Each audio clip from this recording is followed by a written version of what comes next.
Hello, my name is Riley Roy, and I'm a junior from Webster County, Kentucky, which is only about an hour and a half northeast from here, so it's not too far. Like I said, I'm a junior, but this is only my second year on campus. But here on campus, I am a member of Alpha Gamma Delta, where I serve as the Director of Communications. I'm currently majoring in communication disorders with hopes of one day becoming a speech-language pathologist, and I plan on exploring both the healthcare and school systems. I'm extremely passionate about helping people and advocating for people with disabilities and or special needs. I've grown up with a cousin with autism, and he was diagnosed at a very early age, and for those early years, he was really nonverbal. However, his speech pathologist really helped him come out of his shell, and now he speaks with almost no issues at all. I also have a really close family friend who at birth was diagnosed with mitochondrial myopathy, and because of this, he is confined to a wheelchair. He cannot eat, he cannot speak, he can't do most of the things that a normal functioning adult or teenager would be able to do. However, his speech pathologist has really helped his family get a sense of what he likes and how to communicate with him better, which is really cool to see because I've been able to observe his speech pathologist come in and help him. So he has a device that is actually controlled by his eye gaze. So for example, his mom will ask him, "What show do you want to watch today?" And on one side of the device, it'll have a picture of Mickey Mouse, and on the other side, it will have The Wiggles or another TV show or something like that. And based on which picture he looks at, the device can pick up on that and tell his mom or caregiver something like what he wants to watch or what he wants to eat or what he wants to do today. So that's really cool to see, and one of the main reasons why I do want to become a speech pathologist. So the first situation I'm going to talk about today is a situation where someone misunderstood me. I recently moved into my first home in Murray with 4 of my best friends.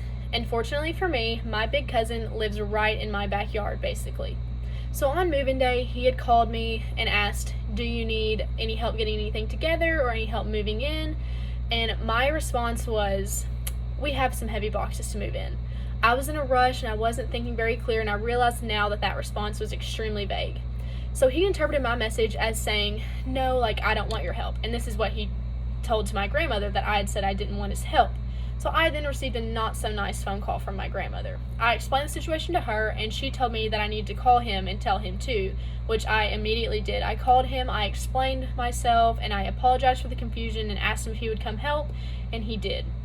So in this situation, it did hurt my feelings that he had misunderstood me, even though it was my fault because I didn't explicitly state that I needed his help. But I am a people pleaser, and I would never intentionally want to hurt anyone's feelings, especially when it's my family and they're offering to help me. So I really learned from this that even if I'm not intentionally beating around the bush, I do, in a lot of situations, need to explicitly say what I mean, because it can cause a lot of confusion, as I saw in this situation. So I definitely learned to say what I mean and mean what I say. And the next situation I'm going to talk about is one where I misunderstood someone. And the person that I misunderstood happened to be my mother. So, like I said, I'm a junior, and my first semester on campus was fall 2019. Upon my arrival at Murray, my mom had told me that I need to register my car for a parking pass.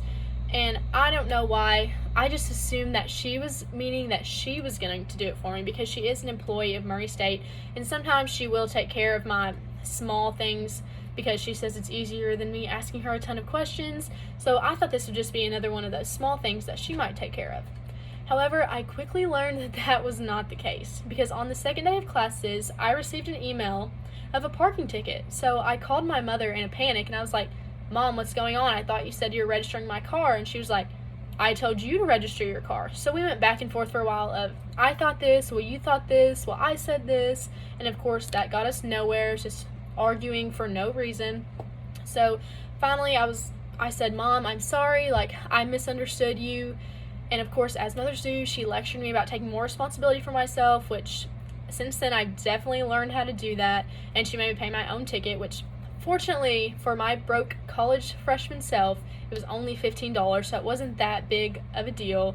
However, if the situation were different and I had misunderstood something else, then I would have, maybe the consequence would have been more severe. So I learned from this to make sure that when I'm having a conversation with anyone, that person fully understands what I'm trying to say, and I fully understand what they're trying to say before any action is taken, before I do anything, because you never know what someone else is thinking or how they're interpreting your message if you're not extremely clear on what they're saying or what you're saying. And especially for my chosen major, communication is really important, so I can deliver the best service to my clients and help talk with their families about the best next steps to take. So I have learned through a lot of misunderstandings that communication is extremely important, and being effective with your communication is extremely crucial.